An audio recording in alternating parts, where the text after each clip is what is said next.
je m'appelle Enguerrand. Je travaille déjà sur la data depuis une bonne dizaine d'années, surtout d'abord sur la BI et un peu sur le big data.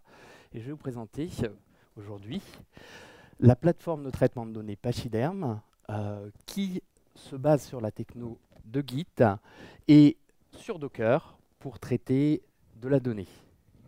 Donc, Pachyderm, c'est une plateforme plutôt jeune.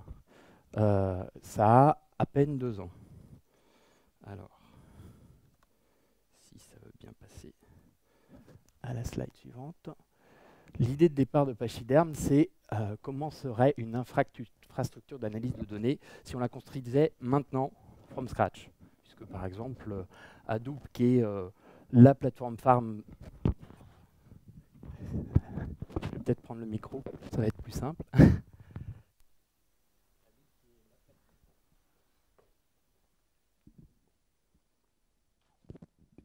Hadoop, qui est la plateforme farm de l'analyse de données, elle a déjà 10 ans.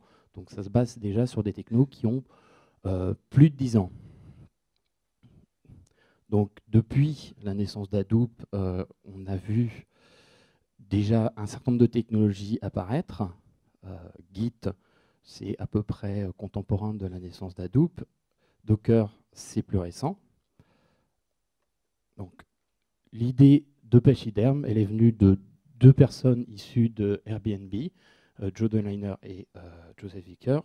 Bon, un peu la timeline de Pachyderm, c'est ils se sont inspirés de Docker et utilisé Docker pour se dire on va utiliser des technos existantes, des technos innovantes pour traiter la donnée. Donc Docker 2008, Git à peu près contemporain de la naissance d'Hadoop 2005. L'objectif, c'est une conception simple, un support pour des développements non linéaires avec des branches parallèles, bon, ça c'est Git, hein, et la capacité Docker à effectuer et à gérer efficacement des projets d'envergure tels que le noyau Linux. Bon, qu'est-ce que Pachyderm? L'idée de Pachyderm, c'est de traiter de la donnée via des conteneurs Docker, de versionner ces données et de stocker ces données sur des systèmes de stockage objets. Ça peut être S3, ça peut être GCS, ça peut être Ceph, ça peut être un certain nombre de différents systèmes. Et ça, c'est le Pachyderm File System qui est la partie gestion vraiment de la donnée, du fichier dans Pachyderm. Donc, ils n'ont pas créé from scratch leur file system, ils utilisent des technos existantes qu'ils intègrent pour traiter les données. Et pour traiter, analyser vraiment la donnée, on utilise des conteneurs, d'abord des conteneurs Docker, mais ils sont en train de travailler sur l'utilisation d'autres conteneurs, type LXC, etc. Et contrairement à certaines technos d'Hadoop, MapReduce, qui sont orientées vraiment batch, ici on est sur les 2 types de traitement de la donnée, le batch et le streaming. Alors, slide suivante. Donc, Pachyderm versus Hadoop, si on fait un rapide comparatif, la stack Hadoop, on a MapReduce, bon, qui était la partie vraiment processing, traitement de la donnée dans Hadoop initialement. Bon, on a tendance maintenant à utiliser d'autres technos tels que Spark. Ici, dans Pachyderm, on va être avec les Pachyderm Pipelines, donc les Pachyderm Pipelines, on va y revenir un peu après. La plateforme de traitement vraiment d'exécution de la donnée, ça va être dans Pachyderm, Docker versus dans Hadoop, des JVM. Le file system, ça va être Pachyderm File System, PFS, versus du HDFS dans Hadoop. Et la gestion du cluster et de la distribution de la donnée, on va s'appuyer sur déjà des technos existantes au niveau de Docker, c'est Kubernetes, versus des outils Apache, Yarn, Zookeeper, Oozie, etc., dans Hadoop. Et le système, l'OS, vraiment, qui va permettre de traiter la donnée, bah, ça reste du Linux dans les deux.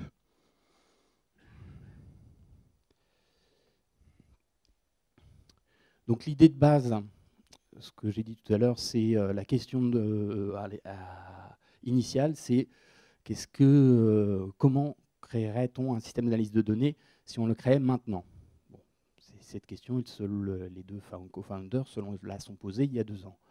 Les points essentiels pour Pachyderm d'un outil de data science, puisque c'est l'objectif de Pachyderm, c'est essentiellement la data science, c'est de pouvoir reproduire les données, c'est-à-dire pouvoir atteindre à chaque fois les étapes qui ont permis de définir la donnée, depuis la donnée source jusqu'au traitement final, et pouvoir reproduire l'exécution qui a été réalisée sur ces données.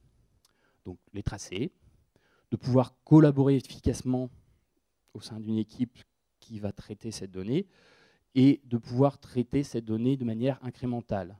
C'est-à-dire que des nouvelles données qu'on va intégrer dans la plateforme, on ne va pas devoir retraiter toutes les données.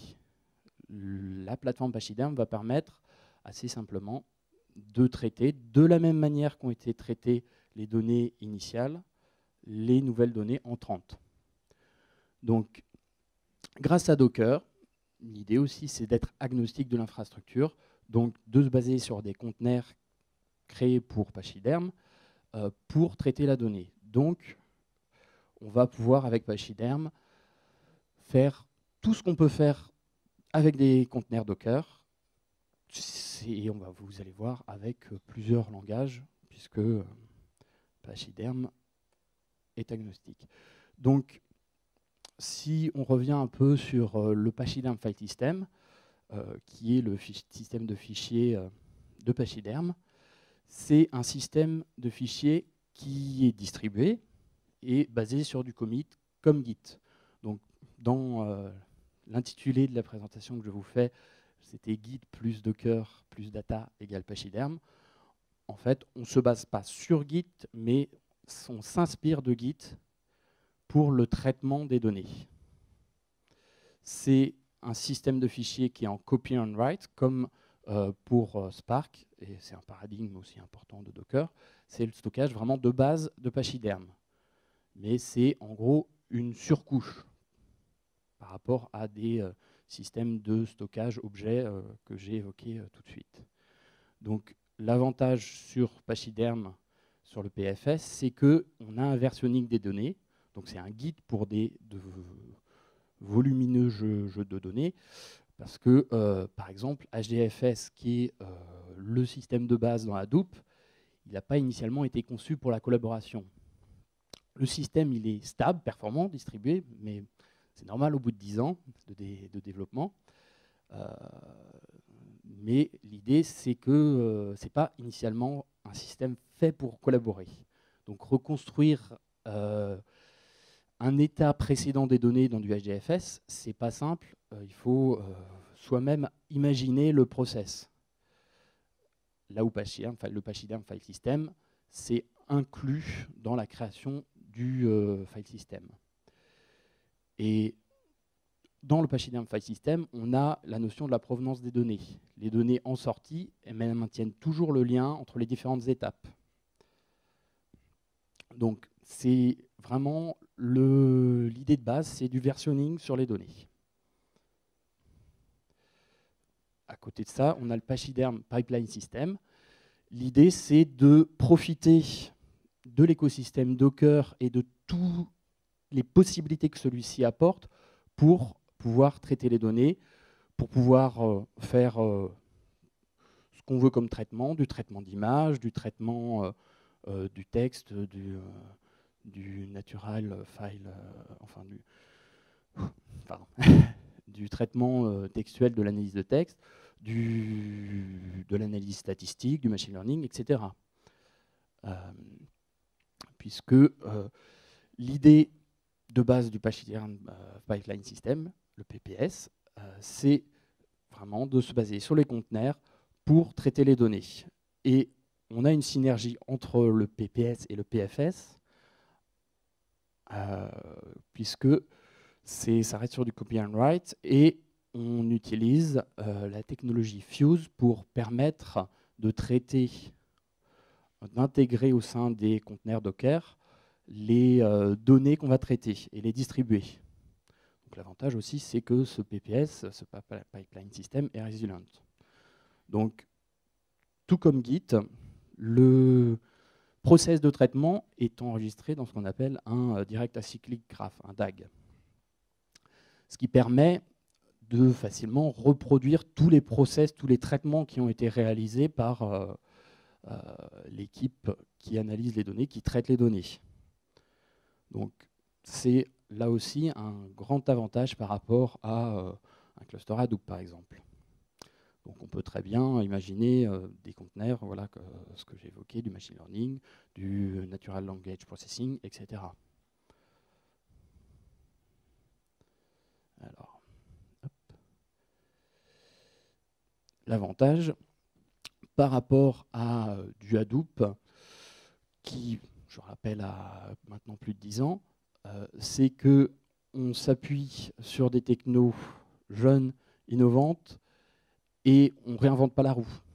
Donc on utilise Kubernetes, on utilise le ETCD pour la gestion de la configuration, et on ne va pas recréer un Yarn, un Zookeeper, recréer des outils de gestion de configuration, là où Kubernetes le fait très bien, là où ETCD le fait très bien. Donc, après, Kubernetes peut être interchangeable au sein de Pachyderm. On peut utiliser un autre outil de gestion de conteneurs Docker.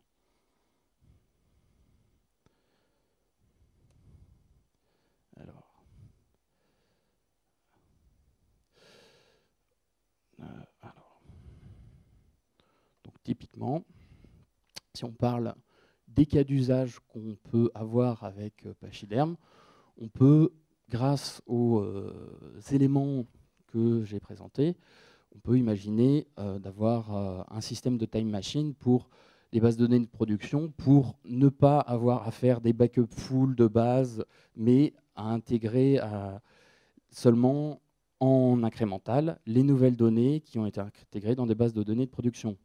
Et donc faciliter, gagner en rapidité, gagner en distribution sur ce type de cas d'usage.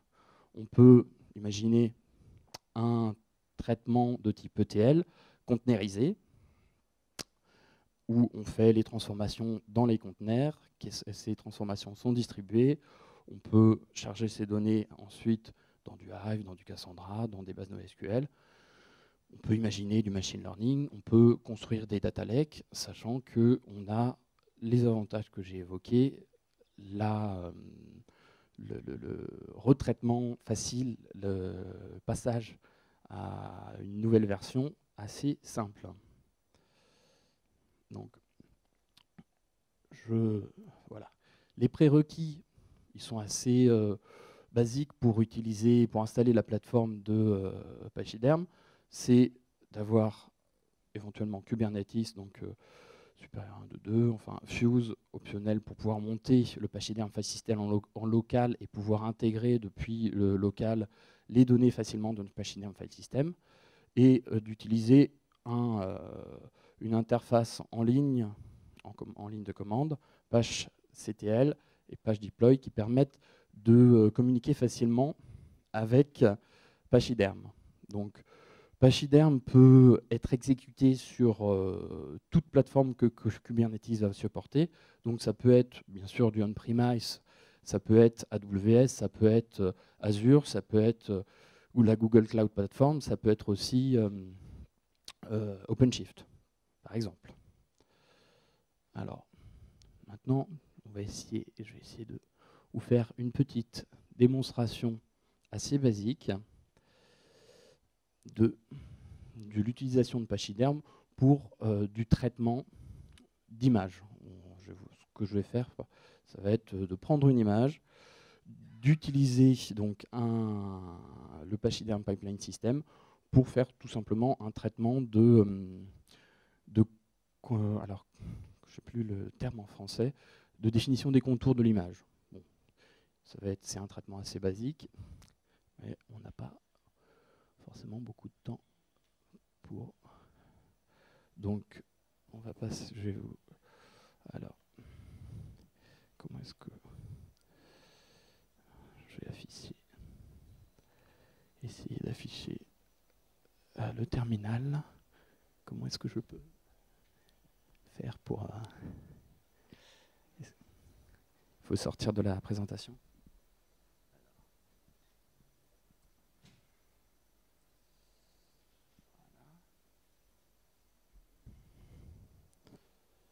Alors.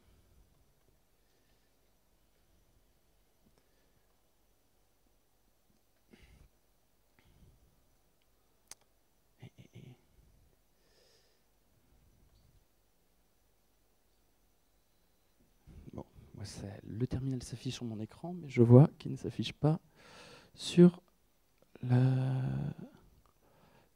grand écran. C'est un peu dommage. Ah voilà. Hop. Donc, j'ai installé en local Kubernetes et je l'ai lancé. Donc, bon, on peut vérifier rapidement que Kubernetes fonctionne. Alors, hop.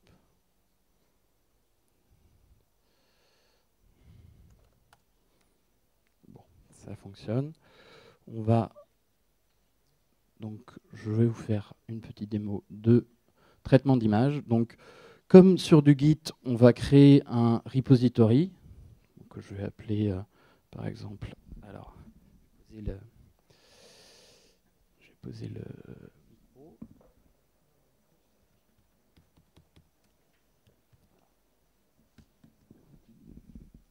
Merci. Hop.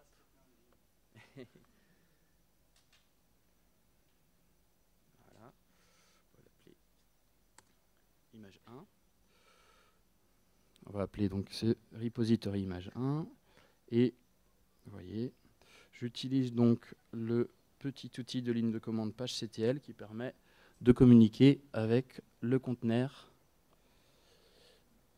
de traitement. Bon. Alors, donc, on va faire une démo très rapide, il reste peu de temps. Voilà.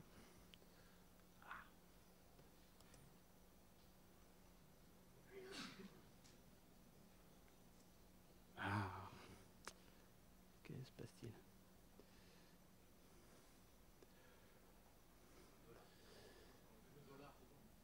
Ah, il y a le dollar qui traîne, d'accord. C'est ça. Voilà. Vous voyez donc que j'ai 3 repositories. Un image issue d'un test précédent, image 1 que je viens de créer, Ages qui est le résultat d'un test que j'ai réalisé auparavant. On va rajouter, donc par exemple, ok, très rapidement.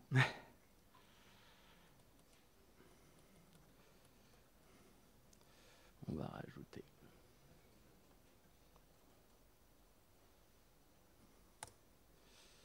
Donc ici, j'ai intégré avec une image, l'image que je vais traiter dans mon container. Donc, si je fais un pagectl qui va permettre de lister les fichiers, en gros un dir, un ll, sur on va trouver l'image que je viens d'intégrer. Et alors, donc, si on regarde les commits,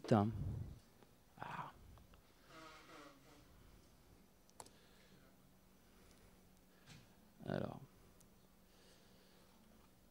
on va aller un peu plus vite, on va aller au résultat final. Je vais vous montrer donc d'abord l'image initiale.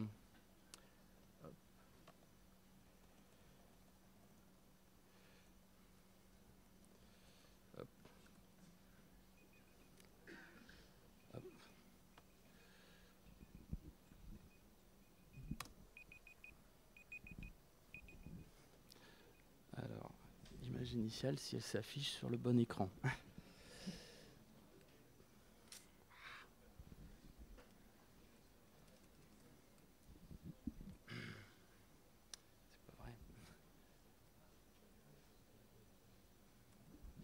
Le temps qu'il trouve de bonne image, réfléchissez si vous avez des questions, indiquez-le et j'arriverai dans un instant avec le micro. C'est l'effet Bonaldi.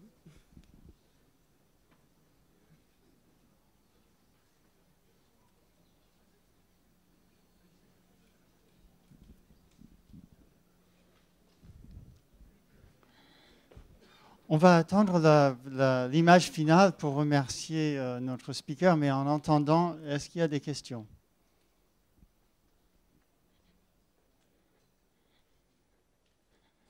On a presque une image finale.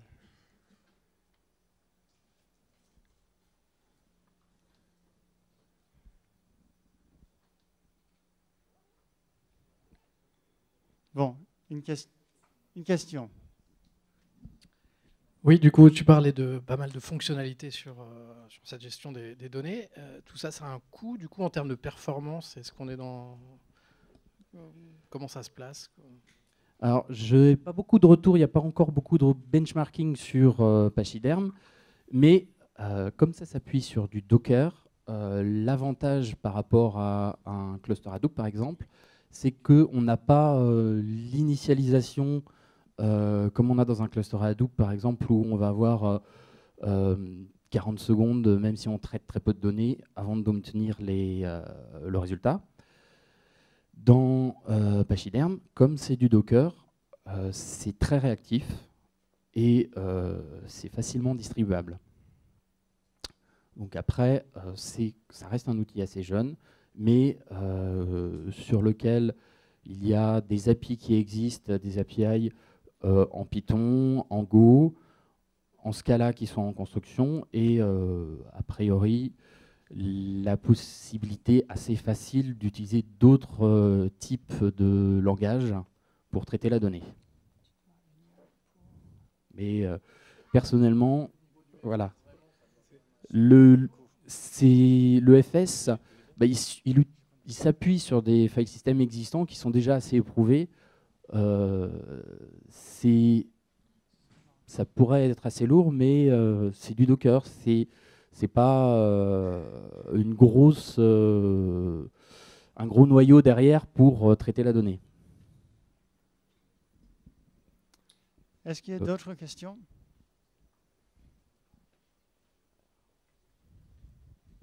D'autres questions? Dernière chance. Il nous reste encore 45 secondes. Bon, merci à notre speaker pour cette présentation.